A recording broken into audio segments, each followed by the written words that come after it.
आपको भी पता है कि साइंस से पीछे छुड़ाना बहुत ही ज़्यादा मुश्किल है। अक्सर वहाँ पर जहाँ पर आपको सरकारी नौकरी लगने की चाहत होती है, तो छोटे से छोटा एग्ज़ाम देख लो या फिर बड़े से बड़ा स्टेट पीसीएस या फिर यूपीएससी भी आप देख सकते हैं। सभी के अंदर साइंस यानी कि विज्ञान का बहुत बड़ा रोल होता है। कहीं 5 नंबर का तो कहीं 20 नंबर तक के क्वेश्चंस एग्ज़ाम के अंदर पूछे जाते हैं। तो किस तरीके से आप साइंस की पढ़ाई करें, अधिक से अधिक नंबर आप प्राप्त कर सकें। तो चलिए आज हम उन्हीं पॉइंट्स के ऊपर डिस्कस करने जा रहे हैं, जिससे आप अपनी पढ़ाई के अंदर उनको शामिल करते हुए आप सबसे ज़्यादा अंक नंबर प्राप्त कर सकते हैं। तो चलिए शुरू करते हैं। अगर आपको ये वीडियो पसंद आए तो प्लीज़ वीडियो को लाइक करें, शेयर करें और चैनल को सब्सक्राइब भी जरूर करें।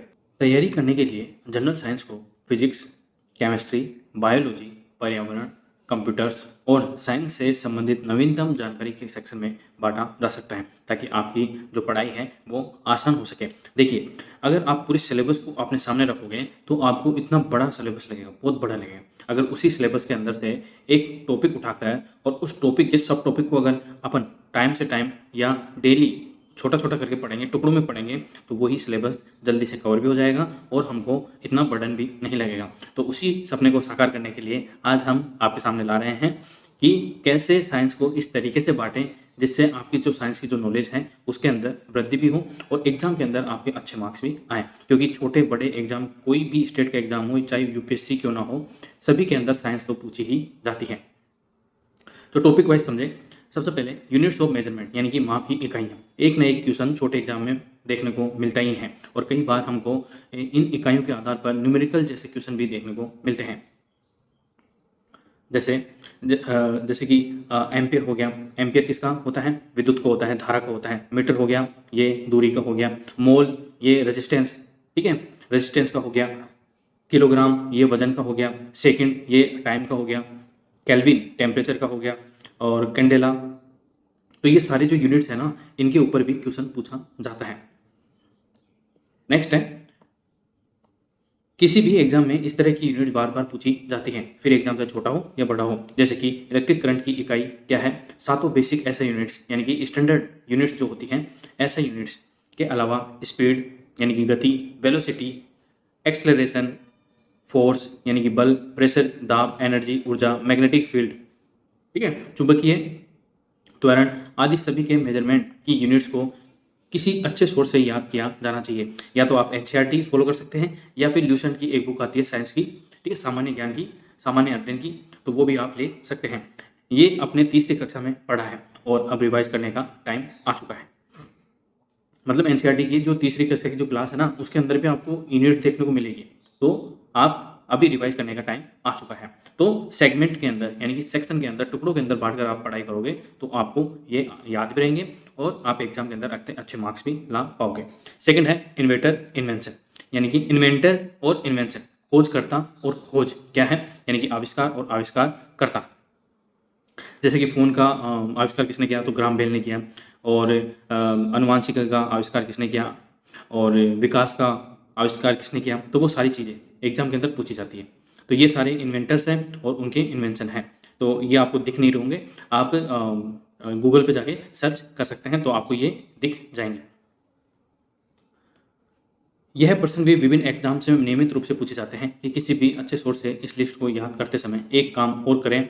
इन्वेंटर इन्वेंटर यानी कि खोजकर्ता किसी देश से था, या इसे भी याद करते चलें, क्योंकि कई बार एग्जाम में ये भी पूछा जाता है कि ये जो फलाना आविष्कार करता है यह किस देश से था, तो ये भी पूछ लेते हैं। प्राय किताबों में दी गई लिस्ट में इन्वेंटर के देश का नाम नहीं होता है। ऐसे में पहले इंटरनेट से ढूंढ कर देशों के नाम लिख लें और फिर याद करें। ये कुल जमा 100 से 150 महत्वपूर्ण फैक्ट्स की लिस्ट होती है कि कौन से आविष्कारकर्ता का नाम क्या है और वो किस देश से था। तो ये भी एग्जाम के अंदर, क्योंकि अब एक स्टेप आगे कंपटीशन इतना ज़्यादा हो गया कि एक स्टेप आगे बढ़ के आपको पढ़ना पड़ेगा।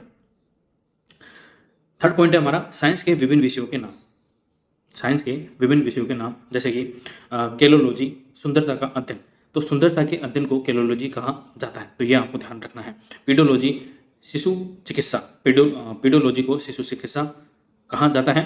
पेडोलॉजी मृदा विज्ञान कहा जाता है। तो कई बार कन्फ्यूजन का वातावरण भी बन जाता है, जैसे कि पीडोलॉजी, अगर पीडोलॉजी आपने अगर इससे पहले नहीं पढ़ा है तो आप सीधा लगा के आओगे मृदा विज्ञान का अध्ययन, लेकिन पीडोलॉजी होता है शिशु चिकित्सा और पेडोलॉजी होता है मृदा विज्ञान।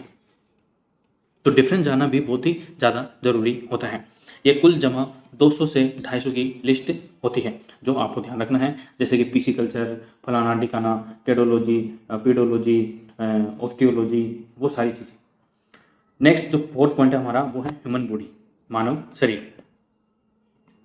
तो मानव शरीर से संबंधित जो एग्जाम में ह्यूमन बॉडी से जनरल साइंस की जानकारी बहुत महत्वपूर्ण है। आपको बहुत से अच्छे से पता होना चाहिए कि मनुष्य के शरीर में कौन सा अंग क्या काम करता है, फिर चाहे वो अंग बाहरी हो या फिर आंतरिक हो। इसके अलावा सबसे बड़ा हिस्सा, सबसे बड़ी हड्डी कौन सी है? फीमर की है, जो हमारी जांघ की हड्डी होती है, वो सबसे मजबूत और सबसे बड़ी हड्डी होती है। और दूसरी जो सबसे पतली और सबसे छोटी जो हड्डी होती है वो कान की हड्डी होती है।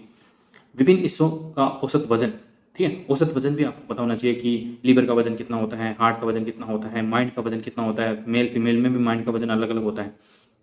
इन सब की भी जानकारी आपको होनी चाहिए। ये सारी जानकारी आपको एनसीईआरटी की कक्षा 5 की किताब में मिल जाएगी। नेक्स्ट है बीमारियां यानी कि डिजीज।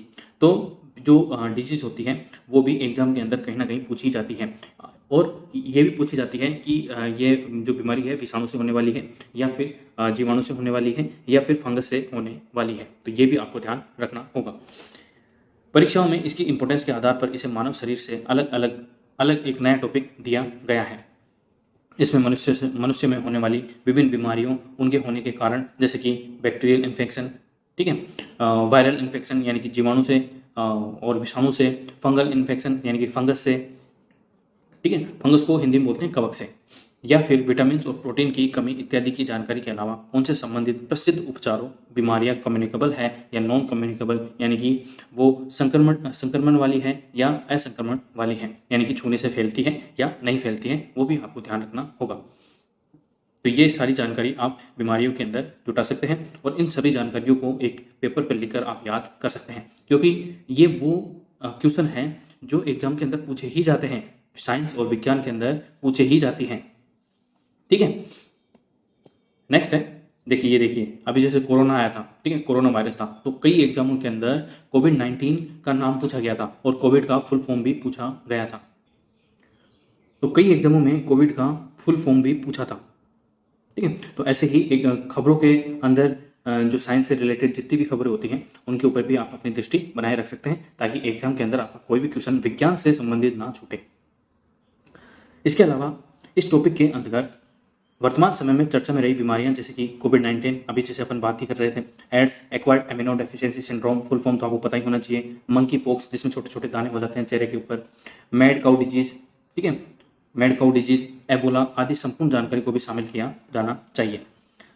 नेक्स्ट जो है सेक्शन वो है टर्मिनोलॉजी एंड कंसेप्ट, पारिभाषिक शब्द और अवधारणाएं। ये भी विज्ञान के दुनिया के अंदर बहुत ही बेसिक कंसेप्ट आपके क्लियर होने ही चाहिए, और बहुत ज़्यादा जो विज्ञान की अवधारणाएं होती हैं वो एग्जाम के पॉइंट ऑफ व्यू से इंपॉर्टेंट होती हैं, जिसमें फिजिक्स, केमिस्ट्री, बायोलॉजी, पर्यावरण और कंप्यूटर से संबंधित विभिन्न पारिभाषिक शब्दों, जैसे कि रिडक्शन, न्यूटन के गुरुत्वाकर्षण के नियम, ऑक्सीडाइजेशन, मैग्नेटिज्म, रेस्पिरेशन यानी कि जो सांस लेने की और सांस छोड़ने की जो प्रक्रिया होती है उसको रेस्पिरेशन कहते हैं, इत्यादि की जानकारी शामिल है। आप इसके लिए किसी अच्छे सोर्स का उपयोग कर सकते हैं, लेकिन यहाँ रटने और याद करने से काम नहीं चलेगा। आपको समझना पड़ेगा, आपको कॉन्सेप्ट क्लियर करने पड़ेंगे, आपको उस शब्द की टर्मिनोलॉजी, उस शब्द का अर्थ समझना पड़ेगा, उस अवधारणा को अपने मन के अंदर उतारना पड़ेगा, तब जाके आपको लंबे समय तक आपकी याद रहने वाली है। कॉन्सेप्ट को समझना पड़ेगा। इसमें लगभग आपको 400 की सूची बनेगी और आप याद रख सकते हैं डेली के, जैसे मान लो 10 भी याद कर लिए तो 10 गुना 40, तो 1 महीने और 10 दिन के अंदर आपकी 400 याद हो जाएगी। तो ज़्यादा टाइम नहीं लगेगा। अगर आपको छोटे से छोटे एग्जाम और बड़े से बड़े एग्जाम क्लियर करना है तो बिना साइंस के आप क्लियर कर ही नहीं सकते। नेक्स्ट पॉइंट है हमारा केमिस्ट्री से संबंधित अन्य टॉपिक्स। केमिस्ट्री तो आप जानते होंगे, जिसके अंदर जो सोल्ट वगैरह होते हैं, ठीक है, और जो पीरियोडिक टेबल होती है उसके अंदर जितने भी धातु हैं, तत्व हैं, उन सभी को शामिल करके एक केमिस्ट्री बनती है, एक केमिस्ट्री का सब्जेक्ट बनता है। रोजमर्रा की जिंदगी में केमिकल्स, रासायनिक और भौतिक परिवर्तन, मिश्र धातु, उनके गुण, उपयोग, विभिन्न केमिकल्स और उनके सामान्य नाम, जैसे कि मिल्क ऑफ मैग्नेशिया, एसिडिटी के उपयोग में आता है। या एसिडिटी का मतलब जानते हैं आप, पेट में गैस हो जाती है ना, उसको एसिडिटी कहा जाता है। बेकिंग सोडा का रासायनिक नाम सोडियम बाइकार्बोनेट, यानी कि खाना बनाने में जो काम सोडा काम में लिया जाता है ना, सफ़ेद सोडा, उसको सोडियम बाइकार्बोनेट कहा जाता है। और जो धोने के अंदर जो सोडा कामिल लिया जाता है उसको सोडियम कार्बोनेट कहा जाता है। खाने के सामान्य नमक का नाम सोडियम क्लोराइड होता है, यानी कि NaCl होता है। तो ये सारी चीज़ें आपके माइंड में होनी चाहिए, ये रोज़मर्रा के जीवन में भी आपको पता होनी चाहिए, ताकि अगर आपको आधी रात में भी अगर 2 बजे उठा के भी आपसे कोई पूछना कि सोडियम क्लोराइड का फॉर्मूला क्या होता है, तो NaCl होता है। ठीक है, ऐसा। इसकी लिस्ट आपको 100 से 150 तक मिलेगी, वो आपको ध्यान होनी चाहिए। नेक्स्ट जो पॉइंट है वो है बायोलॉजी से संबंधित अन्य टॉपिक, जैसे कि एनिमल किंगडम, यानी कि जैसे होता है ना आर्थ्रोपोडा, सिलेंड्रेटा, तो वो सारी चीज़ें आपको पता होनी चाहिए। पौधों के भाग जैसे कि पुंकेसर हो गया, जैसे कि मान लो ये पौधा है, तो ये कली हो गई, ये जड़ हो गए, ये पुंकेसर हो गया, तो ऐसे सारी चीज़ें आपको पता होनी चाहिए। उनके कार्य, संबंधित कार्य, कि उस पौधे के भाग के कौन कौन से कार्य हैं, विभिन्न फलों, फूलों और प्राणियों के वैज्ञानिक नाम, मैंगो को क्या कहते हैं, बनाना को क्या कहते हैं, शेर को क्या कहते हैं, और एलिफेंट को क्या कहते हैं, मोर को क्या कहते हैं, बाघ को क्या कहते हैं, वो सारी चीज़ें आपको पता होनी चाहिए। उनका वैज्ञानिक नाम भी आपको पता होना चाहिए। और जैसे कि आप किसी स्टेट का एग्जाम दे रहे हैं, तो उस स्टेट का जो स्टेट एनिमल है वो क्या है, और नेशनल एनिमल क्या है, आप मुझे कमेंट बॉक्स में बता सकते हैं। फूलों और फलों में पाए जाने वाले विभिन्न एसिड्स, जैसे कि इमली के अंदर टार्टेरिक अम्ल होता है, और टमाटर के अंदर कौन सा ऑक्जेलिक अम्ल होता है, तो वो सारी चीज़ें आपको पता होनी चाहिए। चींटियों के अंदर जो लाल चींटियाँ आती हैं उनमें फॉर्मिक अम्ल होता है, वो भी आपको पता होना चाहिए। उदाहरण के लिए मैंगीफेरा इंडिका जो कि आम का वैज्ञानिक नाम है, टेक्टोना ग्रैंडिस लिन जो कि सागौन का वैज्ञानिक नाम है, किस फल या पेड़ का वैज्ञानिक नाम है। जाइलम का मूल कार्य क्या होता है, जाइलम का मतलब होता है कि जड़ों से पत्तियों तक जल पहुंचाने का काम जाइलम का होता है, और फ्लोएम का काम होता है खनिज तत्वों को पेड़ की संपूर्ण भागों के अंदर पहुंचाने का काम होता है, लेकिन यह कुछ पोषक तत्वों का परिवहन भी करता है, ये भी आपको पता होना चाहिए। नेक्स्ट है, ये सब आपने 10वीं क्लास में पढ़ा होगा, और 10वीं क्लास की अगर आपने नहीं पढ़ा है और आपको रिवीजन करना है तो 10th क्लास की NCERT में आप ये सारे टॉपिक आपको मिल जाएंगे, ताकि आप वहाँ से पढ़ सकते हैं 10th क्लास की बायो की बुक के अंदर। नेक्स्ट है फिजिक्स के संबंधित अन्य टॉपिक, जैसे कॉन्स्टेलेशन, यानी कि जो हमारा तारामंडल है, सोलर सिस्टम जो सौर सिस्टम है, ठीक है, यूनिवर्स की बेसिक जानकारी, लाइट, साउंड, यानी कि लाइट मतलब प्रकाश, साउंड यानी कि ध्वनि, गति, स्पीड, इलेक्ट्रिसिटी, बिजली, मैग्नेटिज्म, चुंबकत्व, ठीक है, चुंबकत्व आदि पर आधारित बेसिक प्रश्न। उदाहरण के लिए लेजर, MRI का पूर्ण नाम क्या है, तो लेजर का पूर्ण नाम क्या है और MRI का पूरा नाम क्या है, आप मुझे कमेंट बॉक्स में जरूर बताएं। खतरे का निशान वाले लाल क्यों बनाए जाते हैं, क्योंकि जो रेड जो कलर होता है उसकी जो इंटेंसिटी होती है बहुत ज़्यादा होती है, दूर से ही दिख जाता है, इस वजह से खतरे का निशान लाल बनाया जाता है। निम्नलिखित में से कौन सा एक परमाणु के नाभिक में मौजूद होता है, न्यूट्रॉन और प्रोटॉन आदि। ये सारी चीज़ें आपको फिजिक्स के अंदर पढ़ने को मिलेगी। आप रोजाना न्यूज़ भी देखते हैं और फिजिक्स से रिलेटेड जितनी खबरें पढ़ते हैं वो भी आपको पता होनी चाहिए, क्योंकि करंट अफेयर भी जो समसामयिकी जो आते हैं वो भी साइंस से रिलेटेड होते हैं, तो वो भी आपको पता होना चाहिए। नेक्स्ट जो टॉपिक है हमारा वो है एनवायरनमेंट, यानी कि पर्यावरण। तो पर्यावरण जैसे कि बदल रहा है, जिस गति से बदल रहा है उस गति से अगले आने वाले 100 सालों में जो टेम्परेचर है वो 1.5 डिग्री सेल्सियस तक बढ़ने वाला है। अब आप सोच रहे होंगे कि 1.5 डिग्री सेल्सियस ये कोई ज़्यादा थोड़ी है, नहीं, ये बहुत ही ज़्यादा है।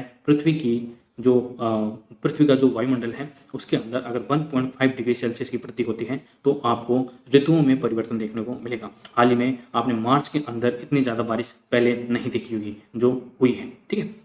जनरल साइंस का ये एरिया ज्योग्राफी के साथ ओवरलैप है, मतलब ज्योग्राफी के साथ ये जुड़ा हुआ है। अलग अलग ज्योग्राफी, अलग अलग स्थान की अलग अलग जो वायुमंडल घटनाएं होती हैं और जो पर्यावरण है वो अलग अलग होता है। जैसे कि इंडिया के अंदर 4 ऋतुएं हैं, जबकि अन्य यूरोपीय जो देश हैं उनके अंदर 12 महीने एक ही ऋतु रहती है। वर्तमान में विश्व के सामने उपस्थित पर्यावरण संकट, विभिन्न तरह के प्रदूषण से होने वाली प्राकृतिक आपदाएं, global warming, acid rain, climate change इत्यादि शामिल हैं। अब एसिड रेन होती कैसे है उसका देख लेते हैं। जैसे कि एसिड रेन की ये फोटो है, इसके अंदर जैसे कल कारखाने हैं, फैक्ट्रीज वगैरह हैं, यहाँ से धुआं उठकर धुएं के अंदर क्या क्या शामिल है, SO2, NOx, SO2, NOx ये शामिल है, ठीक है। ये जाके बादलों के साथ मिल जाते हैं और बादलों में क्या होता है, पानी होता है। वो फिर जब नीचे आते हैं पानी के थ्रू, जब ये सारे केमिकल और गैसेस नीचे आती हैं रिएक्शन के साथ, तब उसको एसिड रेन कहा जाता है, जो कैंसर जैसी खतरनाक बीमारियों को न्योता देती है। ये आपको दिख रही होगी, ये किसी मधुमक्खी का छत्ता नहीं है, ये है जेम्स वेब टेलीस्कोप, ये टेलीस्कोप है, ठीक है। ये हॉट टॉपिक है और गहन स्टडी की डिमांड भी करता है। साइंस से संबंधित नवीनतम जानकारियों में जैसे कि विभिन्न अवार्ड्स एंड ऑनर्स जैसे कि नोबल, एबेल इत्यादि, साइंस इवेंट जैसे कि इंडियन साइंस कांग्रेस का एडिशन, उसका थीम मतलब किस थीम पर आधारित है, क्या विषय क्या था, वेन्यू कहाँ पर वो हुआ था, वो भी, विभिन्न अंतरिक्ष मिशन जैसे कि launch of James Webb telescope, अभी मैंने आपको पिक्चर भी दिखाई उसकी, भारत का चंद्रयान मिशन 2 फर्स्ट इत्यादि। इसके लिए आपको रोज रेगुलरली अखबार यानी कि न्यूज़पेपर और करंट अफेयर्स चैनल्स को फॉलो करना होगा और अपने नोट्स भी बनाने होंगे। तो कितना इंपॉर्टेंट है आप देख भी रहे होंगे धीरे धीरे। और करंट अफेयर के लिए आप मुझे सब्सक्राइब कर सकते हैं। मैं daily top 10 current affair question upload करता हूं, तो आप वहां से भी अपना करंट अफेयर अपडेट कर सकते हैं। नेक्स्ट है कंप्यूटर। इस पर बैंकिंग परीक्षाओं में अधिक प्रश्न पूछे जाते हैं। फोकस कंप्यूटर के विभिन्न भागों जैसे कि CPU, central processing unit, motherboard आदि के कार्यों, विभिन्न शॉर्ट फॉर्म्स जैसे कि ASCII का पूरा नाम, कंप्यूटर के टाइप्स, जनरेशंस, ऑपरेटिंग सिस्टम जैसे कि माइक्रोसॉफ्ट हो गया, ऑपरेटिंग सिस्टम हो गया, OS हो गया, एंड्रॉइड हो गया, वायरस, एंटीवायरस हो गया, वायरस हो गए, ठीक है। फायरवॉल यानी कि आपकी जो सिक्योरिटी दीवार है वो, मतलब हिंदी में फायरवॉल को सिक्योरिटी दीवार ही बोलेंगे, ठीक है। तो ये क्या करता है, फायरवॉल क्या करता है, आपकी कंप्यूटर को हैक होने से बचाता है। एक तरह की सुरक्षा दीवार होती है ये। Internet, MS Word, Microsoft Word, MS Excel, cloud computing, computer memory, storage devices इत्यादि पर होता है। तो ये सारी चीज़ें आपको पता होनी चाहिए।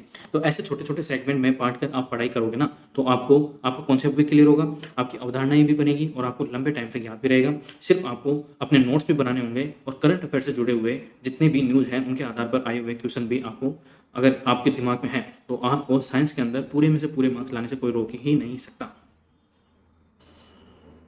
जैसे कि ये फायरवॉल है, ठीक है, और ये लैन है और ये वैन है, तो ये भी आपको पता होना चाहिए। तो इन सब की स्टडी आप कहाँ से करोगे, तो आप तो बोलोगे कि सर हम कहाँ से करें, ठीक है। तो उसके लिए भी मैं बता देता हूँ आपको। इन सब का अध्ययन करने के लिए आप कक्षा 6 से 10 की NCERT की पुस्तकें ले सकते हैं और ल्यूसेंट पब्लिकेशन की एक जनरल साइंस की बुक आती है, वो भी आप खरीद सकते हैं। किरण पब्लिकेशन की GK की बुक आती है, ये आपको सजेस्टेड है। आप अपने गुरु से या फिर अपने रिसोर्सेज से पढ़ सकते हैं, ठीक है। अपने नोट से भी पढ़ सकते हैं, खुद के बनाए हुए नोट से भी पढ़ सकते हैं। ये मैं आपको बता रहा हूँ कि आप यहाँ से पढ़ सकते हैं अगर किसी को पता नहीं है तो। तैयारी के शुरू और अंत में पिछले वर्षों के प्रश्न देखना ना भूलें, ताकि आपकी एक अवधारणा बन जाए कि कैसे क्वेश्चन पूछे जाते हैं और उन आधारों पर आप ये अनुमान लगा सकते हैं कि आगे कैसे क्वेश्चन पूछे जा सकते हैं, ठीक है। कैसे क्वेश्चन पूछे गए हैं के आधार पर कैसे क्वेश्चन पूछे जा सकते हैं का आप अनुमान लगा सकें और उसी डायरेक्शन में आप अपनी पढ़ाई को शुरू कर सकें। कई मॉक टेस्ट ट्राई करें, सफलता आपकी निश्चित ही होगी, ठीक है। तो ये था साइंस का पूरा कच्चा चिट्ठा जो मैंने आपके सामने खोल कर रख दिया है। अगर आप इस तरीके से पढ़ोगे तो आपको साइंस के अंदर आपका हाथ पकड़ने वाला कोई रहेगा ही नहीं। फिर चाहे आप कोई सा भी छोटा से छोटा या बड़े से बड़ा एग्जाम के अंदर आप आराम से साइंस के सभी क्वेश्चन सोल्व कर पाएंगे। तो अगर आपको ये वीडियो इंफॉर्मेटिव लगा है, उपयोगी लगा है, तो आप मेरे चैनल को सब्सक्राइब कर सकते हैं। अपने दोस्तों के साथ इस वीडियो को शेयर करें और लाइक जरूर करें ताकि हमारा भी मोटिवेशन बना रहे। तब तक के लिए थैंक यू सो मच।